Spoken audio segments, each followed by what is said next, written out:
Hindi lahat ng papasok sa 2026 ay uunlad. Marami ang papasok na dala pa rin ang parehong ugali, parehong emosyon, parehong dahilan kung bakit sila naiwan. Ang tanong ay hindi kung ano ang plano mo ngayong taon. Ang mas mahalagang tanong ay, handa ka bang tahimik na baguhin ang sarili mo kahit walang pumapansin?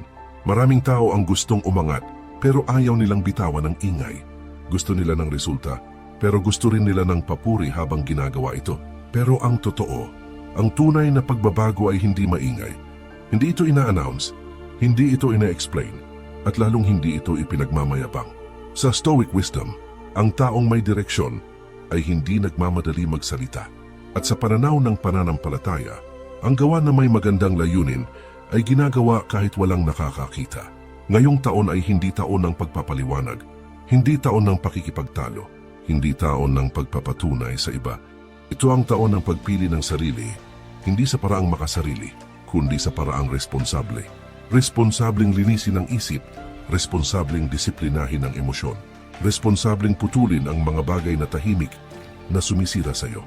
Marahil mapapansin mo, habang mas nagfo-focus ka sa sarili mo, mas kaunti ang maiintindihan ka, mas kaunti ang susuporta, mas kaunti ang makakaalam ng tunay mong ginagawa. At ayos lang iyon. Dahil ang taong seryoso sa pagbabago ay hindi humihingi ng permiso at hindi naghihintay ng palakpak. Kung handa kang pumasok sa 2026 na mas tahimik, mas disiplinado at mas malinaw ang direksyon, manatili ka hanggang dulo ng video na ito dahil pag-uusapan natin kung paano ka magfo-focus sa sarili mo nang hindi nawawala ang dangal, hindi sinisira ang pananampalataya at hindi kinakain ng emosyon ng ibang tao. Kung handa ka sa ganitong uri ng pag-unlad, i-like mo ang video na ito.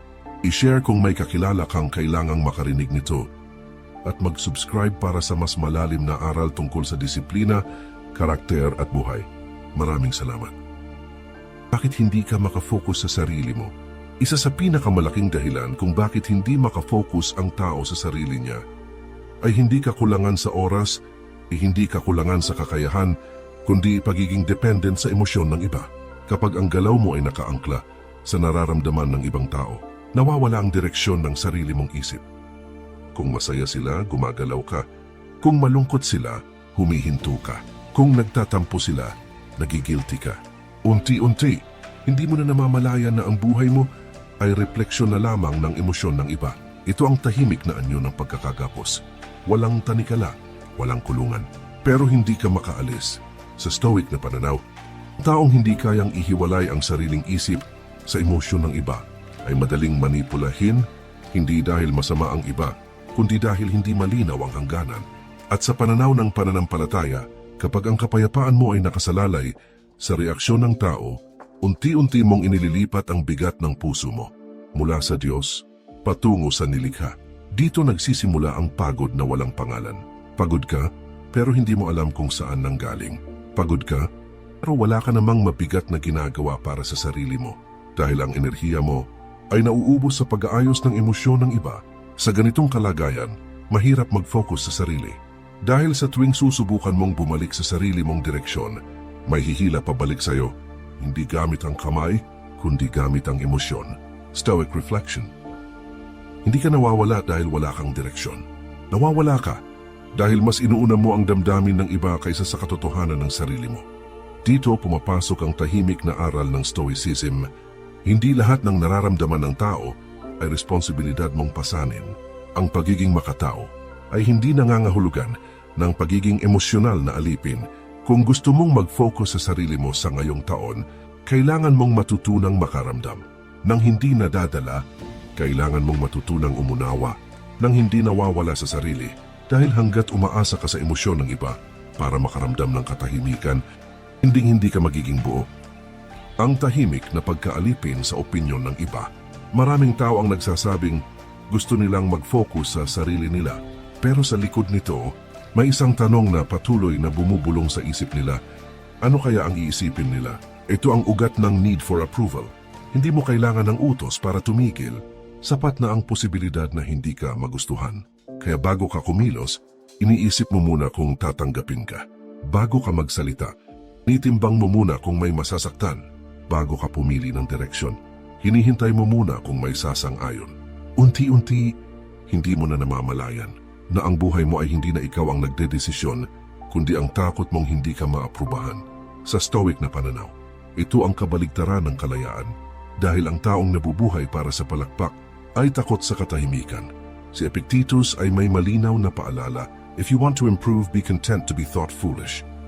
Ibig sabihin nito, kung gusto mong umunlad, kailangan mong tanggapin na may mga panahong mali ang tingin nila sa'yo. May mga panahong hindi ka nila maiintindihan at may mga panahong hindi ka nila pipiliin at ayos lang iyon. Sa pananaw ng pananampalataya, ang paghahanap ng papuri ng tao ay tahimik na paglayo sa mabuting layunin dahil kapag ang layunin mo ay palakpak, hindi na malinaw kung para kanino mo ginagawa ang iyong ginagawa. Ito nagiging mapanganib ang need for approval. Hindi dahil masama ang magustuhan, kundi dahil kapag naging kailangan, nagiging kulungan. Kulungan na gawa sa ngiti, kulungan na gawa sa papuri, kulungan na ikaw mismo ang pumasok. Stoic reflection. Ang taong naghahanap ng pag-apruba ng lahat ay nawawalan ng lakas para maging totoo sa sarili. Kung gusto mong mag-focus sa sarili mo sa 2026, kailangan mong matutulang gumawa kahit walang sumusuporta, magpatuloy kahit walang pumapalakpak, at manahimik kahit gusto mong ipaliwanag ang sarili mo. Dahil ang tunay na lakas ay hindi nanggagaling sa pagsangayo ng marami, kundi sa malinaw na konsensya kapag mag-isa ka na lang. Takot na mapag-isa sa sariling isipan. May dahilan kung bakit maraming tao ang laging may hawak na cellphone. May dahilan kung bakit ayaw nila ng katahimikan. May dahilan kung bakit kailangan laging may ingay. Hindi dahil bored sila, kundi dahil takot silang mapag-isa sa sarili nilang isip. Sa katahimikan, walang distraction, walang kausap, walang makakapagligtas sa'yo mula sa sarili mong tanong. At doon lumalabas ang mga bagay na matagal mo nang tinatakbuhan, mga pagkakamali, mga pangarap na hindi tinuloy, mga ugaling alam mong mali, mga sugat na hindi mo hinarap, kaya mas pinipili ng tao ang ingay. Mas madali ang scrolling kaysa ang pagharap sa konsensya. Sa Stoic na pananaw, ang taong hindi kayang umupo mag-isa sa katahimikan ay hindi pa handang mamuno sa sarili niya, dahil paano mo gagabayan ang buhay mo kung hindi mo kayang pakinggan ang sarili mong isip. At sa pananaw ng pananampalataya, ang katahimikan ay hindi kaaway. Doon nagiging malinaw ang puso. Doon nagsisimula ang tunay na pagsusuri ng sarili, ngunit ang katotohanan, ang katahimikan ay hindi agad mapayapa. Sa simula, ito ay mabigat, masakit, at minsan nakakatakot. Dahil pinipilit ka nitong harapin ang sarili mo nang walang palusot. Stoic reflection. Ang ingay ay hindi nagpapagaling. Ito ay nagtatago lamang ng sugat. Kung hindi mo kayang mapag-isa sa sarili mong isip, hindi ka rin makakapag-focus sa sarili mong direksyon. Dahil ang bawat sandali ng katahimikan ay tatakbuhan mo. Kaya sa taon na ito, kung seryoso kang mag-focus sa sarili mo, kailangan mong matutunan ng isang bihirang kakayahan, ang manatili sa katahimikan nang hindi tumatakas, hindi para saktan ang sarili, kundi para linisin ito. Hindi para husgahan ang nakaraan, kundi para buuin ang hinaharap. Distraction is not the enemy. Attachment is. Bakit ang katahimikan ang nauuna? Sa mundong puno ng ingay, ang tahimik ang kadalasang nauuna, hindi dahil mas mabilis siya, kundi dahil hindi siya humihinto para magpaliwanag. Ang maingay, laging may sinasabi, laging may pinapatunayan, laging may gustong ipakita. Ang tahimik ay gumagalaw. Habang ang iba ay abala sa pagkwento ng plano, ang tahimik ay abala sa pagbuo nito. Habang ang iba ay naghahanap ng papuri, ang tahimik ay naghahanap ng progreso. Hindi ito aksidente. Ito ay resulta ng disiplina. Kapag tahimik ka, hindi ka madaling madistract ng reaksyon ng iba. Walang pumupuri, kaya tuloy ka lang. Walang kumu-question, kaya hindi ka humihinto. Sa ganitong paraan, ang katahimikan ay nagiging kalamangan. Maraming tao ang nalilinlang sa ideya na ang pagiging vocal ay lakas. Pero sa totoo, madalas ito ay senyales ng kawalan ng katiyakan. Ang taong sigurado sa direksyon niya ay hindi kailangang ipaalam ito sa lahat. Ang taong may binubuong pundasyon ay hindi umaakyat sa bubong para ipagsigawan ito. Bakit ang maingay ay nauubos agad? Ang maingay, magang nauubos hindi dahil mahina, kundi dahil maaga siyang naglalabas ng enerhiya. Sa bawat paliwanag, may nauubos. Sa bawat depensa, may nawawala. Sa bawat pagtatalo, may napuputol sa focus. Ang maingay ay palaging tumitingin sa reaksyon ng iba. At kapag naging negatibo ang reaksyon, bumabagal siya. Kapag walang reaksyon, nawawalan siya ng gana. Ito ang dahilan kung bakit maraming nagsisimula ng malakas pero kakaunti ang nakakarating sa dulo. Hindi dahil kulang sila sa kakayahan, kundi dahil hindi nila inalagaan ang enerhiya nila. Ang katahimikan ay hindi kahinaan. Ito ay energy conservation. Sa katahimikan, hindi ka nakikipag-compete sa opinyon ng iba. Hindi ka nakikipagtagisan ng emosyon. Hindi ka nauubos sa pagpapaliwanag ng sarili mo. Tahimik pero malayo na. May mga taong akala mo ay walang ginagawa. Pero kapag tumingin ka ulit, malayo na ang narating nila. Hindi mo sila narinig, hindi mo sila nakita. Dahil hindi sila humingi ng atensyon. Sa way stoic na pagtingin, ang tahimik ay hindi nawawala. Siya ay nag-iipon ng lakas, nag-iipon ng linaw, nag-iipon ng direksyon. At kapag dumating ang tamang oras, hindi niya kailangang magsalita ng mahaba, sapat na ang resulta. Bakit nakakaadik ang pagsasalita? At bakit mapanganib ito sa focus? May isang bagay na bihirang napag-uusapan. Ang sobrang pagsasalita ay nagbibigay ng pansamantalang kasiyahan. Kapag nagkukwento ka ng plano, kapag ipinapaliwanag mo ang ginagawa mo, kapag may nakikinig at sumasang-ayon, may lumalabas na dopamine sa utak. Ito ang parehong chemical lumalabas kapag may nag-like sa post mo, may pumuri sa'yo, may nag-agree sa opinion mo, at dito nagiging mapanganib ang pagsasalita. Dahil bago mo pa man gawin ang trabaho, pakiramdam mo ay may nagawa ka na. Ito ang tinatawag sa psychology na false completion. Talking too much releases false completion. Kapag paulit-ulit mong kinukwento ang plano mo, unti-unting bumababa ang urgency na gawin ito. Bakit? Dahil ang utak mo ay nalinlang. Ala niya, tapos na ang laban. Ito ang dahilan kung bakit maraming nagsasabing, magbabago na ako. Maraming nagsasabing, this year seryoso na ako. Pero kakaunti ang tahimik na gumagawa. Ang maingay ay naubos na ang dopamine sa salita pa lang. Ang tahimik ay iniipon ang dopamine para sa aktwal na progreso. Sa stoic na lente, ang pagsasalita ay parang maagang pag-aani. Wala ka pang tinanim, pero inuubos mo na ang ani. Dopamine versus delayed gratification. Ang dopamine ay hindi masama. Pero kapag mali ang pinanggagalingan nito, ito ay nagiging hadlang sa disiplina.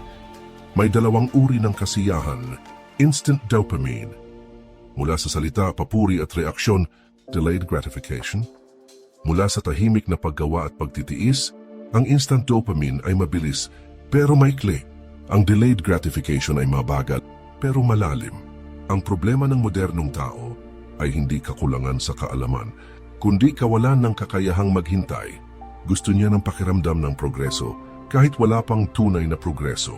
Kaya siya nagsasalita, kaya siya nagpo-post, kaya siya nag-e-explain. Ang katahimikan bilang mental training, kapag pinili mong manahimik, pinipigilan mo ang isang urge. At sa bawat urge na pinipigilan mo, lumalakas ang kakayahan mong mag-focus. Ang katahimikan ay hindi lang kawalan ng salita. Ito ay pagsasanay sa utak. Pagsasanay na huwag agad maglabas ng reward, huwag agad humingi ng validation, huwag agad magkwento. Sa simula, mahirap ito, parang may kulang. Parang may gusto kang ilabas. Pero iyon mismo ang punto. Ang taong kayang pigilan ang sarili sa pagsasalita ay mas kayang pigilan ang sarili sa distraction. Why the quiet win long term? Sa paglipas ng panahon, taong sanay sa delayed gratification ay nagiging matatag. Hindi siya umaasa sa motibasyon. Hindi siya umaasa sa papuri.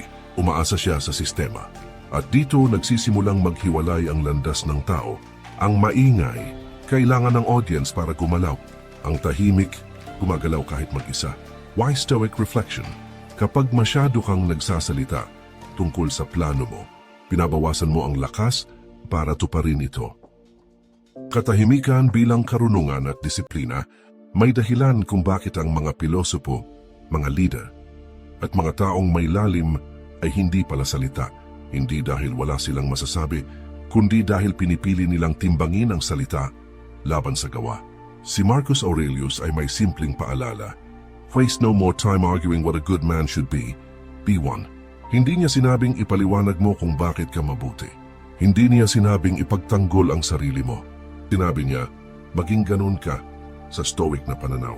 Ang salita ay mababa ang halaga kapag hindi sinusuportahan ng gawa at ang sobra-sobrang paliwanag ay madalas senyalis ng kalituhan sa loob, katahimikan bilang disiplina ng karakter. Sa maraming tradisyon ng karunungan, relihiyoso man o pilosopikal, ang katahimikan ay itinuturing na anyo ng disiplina. Hindi ito simpleng pagiging tahimik. Ito ay pagpipigil. Pagpipigil na huwag agad tumugon, huwag agad mag-react, huwag agad ipaliwanag ang sarili. Ito ang ugat ng tinatawag na kagandahang asal. Bilang relihiyosong termino at bilang malalim na respeto sa sarili at sa sitwasyon, ang taong may magandang asal ay hindi nagpapakita ng lahat ng iniisip niya, hindi dahil may tinatago, kundi dahil marunong siyang maghintay. Ang gawa ay mas mabigat kaysa salita. May isang katotohanang pare-parehong kinikilala ng Stoicism at ng mga sinaunang aral ng buhay. Ang gawa ay hindi kailanman nagsisinungaling. Ang salita, pwedeng magbago, pwedeng bawiin, pwedeng ipaliwanag. Pero ang gawa, may bigat, may ebidensya, may resulta. Ito ang dahilan kung bakit ang mga taong tunay na maaasahan ay hindi madalas magsalita tungkol sa sarili nila. Hinahayaan nilang ang kilos ang magsalita. Stoic na lente. Ang sobrang salita ay parang usok, marami, pero walang nahahawakan. Ang gawa ay parang bato, tahimik. Pero may bigat, may kasabihan. The man who talks about the mountain has not yet climbed it. Ang umaakyat, humihingal, walang oras magsalita. Ang nasa ibaba, malakas ang boses. Maraming paliwanag. Hindi ito insulto. Ito ay paalala. Kung nasaan ka man ngayon, tanungin mo ang sarili mo. Umakyat ka ba o nagkukwento ka pa lang? Ang katahimikan ay hindi pagtatago. Ito ay paghahanda. Hindi ito kahinaan. Ito ay lakas na hindi pa ipinapakita. At sa panahong ito, ang hindi maingay, ang kadalasang handa. Social media fasting. May mga distraksyon na hindi mo kailangang labanan. Kailangan mo lang layuan. Isa sa pinakamalaking kumakain ng atensyon ng tao ngayon ay hindi trabaho, kundi ang walang tigil na pagtingin sa buhay ng iba. Hindi mo kailangan ng announcement para magpahinga. Hindi mo kailangang ipaliwanag kung bakit ka biglang tahimik. At hindi mo rin kailangang magpaalam kapag tahimik kang lumayo sa social media. Ang unang mararamdaman mo ay pagkailang, parang may kulang, parang may namimiss ka. Pero pagkatapos ng ilang araw, mapapansin mong bumabalik ang isang bagay na matagal mong nawala, focus. Hindi dahil gumaling ka agad, kundi dahil nabawasan ang ingay. Emotional detachment. Pagpili ng lalagyan ng emosyon. Ang emotional detachment ay hindi pagtakwil sa tao. Ito ay paglalagay ng hangganan sa emosyon. Hindi lahat ng problema ng iba ay kailangan mong pasanin. Hindi lahat ng reaksyon nila ay kailangan mong ayusin. Maraming tao ang nawawala ng direksyon, hindi dahil wala silang plano, kundi dahil ubos ang emosyon nila sa maling lugar. Pag natutunan mong piliin kung saan mo ilalagay ang emosyon mo, nagiging mas malinaw ang isip. At kapag malinaw ang isip, mas madali ang mag-focus sa sarili. Letting people misunderstand you. Pagbitaw sa paliwanag, isa ito sa pinakamahirap na disiplina. Ang hindi ipagtanggol ang sarili mo. May mga pagkakataon na mali ang iniisip nila sa'yo. May mga kwento tungkol sa'yo na hindi mo binuo. At ang tanong ay hindi, paano ko ito lilinawin? Kundi, kailangan ko ba talaga itong linawin? Sa stoic na pananaw, ang pagpayag na hindi maintindihan ay senyales na hindi ka na umaasa sa opinyon. Hindi lahat ng maling akala ay kailangang itama. Ang ilan, kailangan lang hayaan, tahimik na buod ng topics. Ang pagputol ng distractions ay hindi palaging paggawa ng malalaking hakbang. Madalas ito ay pagtigil sa mga hindi kailangan.